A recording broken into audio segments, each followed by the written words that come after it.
हिंगोलीत मूलभूत सुविधा मिळत नसल्याने नागरिक हैराण झालेत। रस्त्याच्या अपुऱ्या कामामुळे वस्तीत घाण पाणी शिरतंय।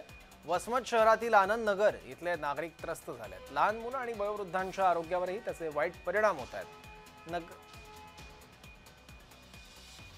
नगर परिषदेच्या अलगर्जीपणामुळे नागरिकांना त्रास सहन करावा लागतोय। वारंवार प्रशासनाला सूचना देऊन सुद्धा जाणीवपूर्वक दुर्लक्ष होतंय की काय, असा सवाल इथल्या रहिवाशांनी केला आहे। या स्थितीचा आढावा घेतला आमचे प्रतिनिधी श्रीधर वाळवंटे यांनी। पाहूया।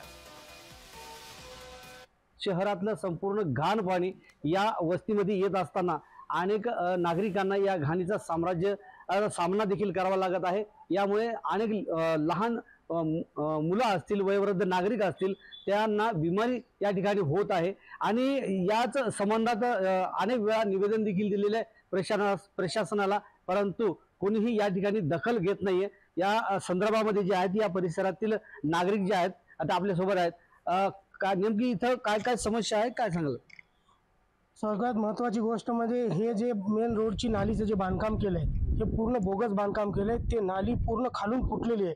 पूर्ण वसमतचं शहराचं पाणी त्या नालीद्वारे बाहेर जातं। खालून पाणी पूर्ण इकडे घरामध्ये घुसत आहे।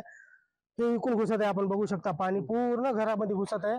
आणि MSCB चे हे जे लाईन आहेत, वायर आहे, पूर्ण खाली लोंबले तर दोघे जण मरता वाचलेत या आठवड्यामध्ये। नाही, नगर परिषदेने तर कोणतीही मागणी पूर्ण केली नाही। आमची इच्छा आहे की नालीचं कंप्लीट करून घ्यावं काम, जेणेकरून त्याचं पाणी आमच्या कॉलनीमध्ये येणार नाही।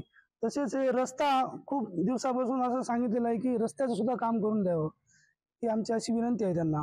या ठिकाणी या ग्रामस्थांच्या वतीने, या गावकऱ्यांच्या वतीनं, या रहिवाशांच्या वतीनं शासनाला तीव्र निषेध व्यक्त करत आंदोलन देखील करण्याचा इशारा देखील दिलेला आहे। श्रीधर वाळवंटे, जय महाराष्ट्र न्यूज, वसमत, हिंगोली।